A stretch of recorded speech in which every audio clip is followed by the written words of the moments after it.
السلام علیکم۔ حضرت سلطان محمود غزنوی رحمۃ اللہ علیہ اپنے کچھ سپہ سالاروں کے ساتھ جنگل کے راستے سے بھٹک گئے۔ عصر سے وقت تیزی سے سورج ڈھلنے کی طرف گزر رہا تھا۔ سلطان جنگل میں راستہ تلاش کرنے میں سرگرداں تھے کہ ایک ہندو دھرم کی شہزادی پر نگاہ پڑی جو اپنی کنیز کے ساتھ شاید شکار پر نکل آئی تھی۔ اکیلی شہزادی اور اس کی کنیز اس چیز سے بے خبر دریا کے کنارے پاؤں ڈبوئے بیٹھی تھیں کہ ان کے پیچھے ایک جنگلی ریچھ پہنچ چکا ہے۔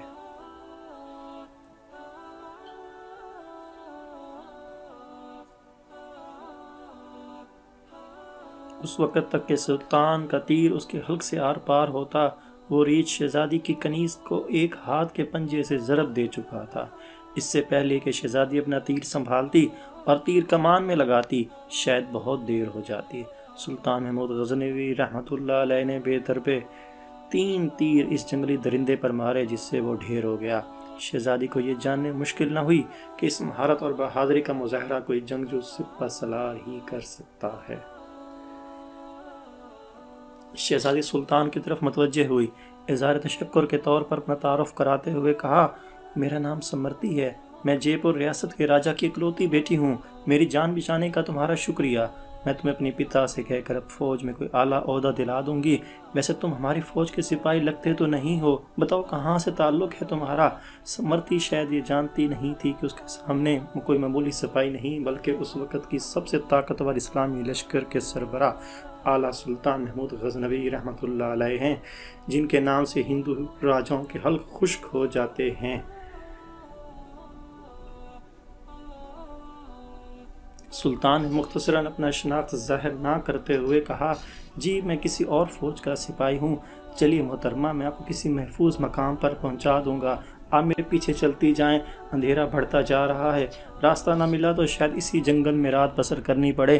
شہزادی سمرتی جان چکی تھی کہ یہ شخص لالچ اور خوف سے بے پاک ہے۔ وہ سلطان کی نظروں میں حیات دیکھ کر خود کو محفوظ محسوس کر رہی تھی۔ جنگل کی خاردار جھاڑیوں کی وجہ سے شہزادی کا پیرہن مختلف جگہ سے چھلنی ہو چکا تھا۔ شہزادی تھکاوٹ سے چور ہو چکی تھی۔ سلطان نے شہزادی کو ایک سخت پتھروں اور درخت کی اوٹ کی طرف اشارہ کرتے ہوئے کہا، شہزادی آپ ادھر آرام کر لیں، رات کی تاریکی بڑھ رہی ہے اور موسم میں بھی تغیر کے آثار ہیں۔ اندھیرے میں مزید سفر گھنے جنگل میں کرنا دشوار ہے۔ علل صبح ہم نکلیں گے تو شاید آپ کو میں کسی محفوظ مقام پر پہنچا سکوں۔ سمرتی کے پاس سلطان پر اعتماد کرنے کے علاوہ کوئی دوسرا راستہ نہ تھا۔ سلطان نے محسوس کیا شہزادی اپنے بیش قیمت مگر قدرے باریک لباس میں جنگل کی ٹھنڈی رات شاید نہ گزار سکے۔ سلطان نے اپنی موٹی چادر شہزادی کی طرف اچھال دی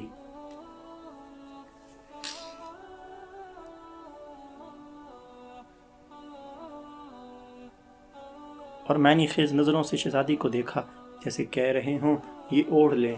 شہزادی نے بلا جھجک چادر اوڑھی اور ٹیک لگا کر درختوں کی اوٹ میں پاؤں پسارے۔ اس کی نظریں سلطان کے چہرے کی طرف جمی ہوئی تھیں، جو نظریں جھکائیں ایک قریب بڑے پتھر پر بیٹھ کر آگ جلانے کی کوشش کر رہے تھے۔ بالآخر آگ جل گئی۔ اس کی روشنی میں سلطان کا نورانی اور بھرا ہوا وجاہت والا چہرہ چمک رہا تھا۔ سلطان نے شہزادی سے قطع نظر مٹی سے تمیم کیا اور نماز پڑھنے لگے۔ شہزادی کو جھٹکا لگا، اوہ یہ تو مسلمان لگتے ہیں۔ دفعہ شہزادی کانپ گئی کہ کہیں غزنی کے لشکر سے تو نہیں، یہ تو لٹیرے ہیں، گائیں بھینس بکری سب کا مانس کھاتے ہیں، یہ مجھے زندہ نہیں چھوڑیں گے۔ لیکن اگلے ہی لمحے شہزادی اب تک کے اس کے ساتھ گزرے واقعات کو یاد کرنے لگی کہ اگر یہ اتنا ہی شفاق اور ظالم ہوتا تو مجھے ریچھ سے نہ بچاتا۔ چاہتے ہوئے بھی شہزادی کا دل پھر سے اطمینان اور یقین سے بھر گیا۔ سلطان نماز کے بعد دعا کرتے ہوئے زار و قطار روندے لگے۔ روتے روتے سلطان نے اپنی خنجر کی نوک اپنے پاؤں کی انگوٹھے پر رکھ کر اس کو دبا دیا۔ شہزادی دیکھتی رہی کہ یہ جوان مرد مجھ سے گفتگو میں بے تکلف نہیں ہونا چاہتا۔ علل صبح سلطان نے شہزادی سے کہا کہ اب ہمیں نکلنا چاہیے۔ کچھ دور جا کر سلطان کو ایک سفید پتھر ملا جو سلطان کے سپاہی نشانی چھوڑ گئے تھے کہ راستہ اس طرف ہے۔ یہ اس زمانے کا ایک طریقہ تھا کہ جنگل میں پتھر چھوڑتے جاتے تاکہ پیچھے آنے والا راستہ جان سکے کہ گزرنے والا کہاں سے ان کا ساتھی گزرا ہے۔ بالآخر شہزادی اور سلطان ایک ہموار راستے پر پہنچے۔ کچھ دور ایک چھوٹے سے گاؤں کے آثار نظر آ رہے تھے۔ سلطان نے کہا، یہ آپ کی ریاست کی حدود کا گاؤں معلوم ہوتا ہے؟ شہزادی، ہاں دیکھتے ہیں۔ گاؤں پہنچنے پر شہزادی نے گاؤں کے مکھیا کو بلا کر بھیجا۔ مکھیا اپنے کچھ ساتھیوں کے سمیت حاضر ہوا۔ شہزادی نے کہا ہمیں 2 برق رفتار گھوڑے دے جائیں اور کچھ خشک اناج اور اس سپاہی کو دیا جائے۔ شہزادی نے سلطان سے کہا اجنبی، ہمیں بہت حیرت ہوئی تم پر، آخر تم کس مٹی کے بنے ہو؟ ساری رات تم اپنے خنجر سے زخم کو کوریدتے رہے ہو اور میری طرف کوئی توجہ نہ دی۔ تم چاہو تو ہمارے ساتھ محل چلو، ہم تمہیں انعام و اکرام سے بھر دیں گے اپنی جان بچانے کے بدلے میں۔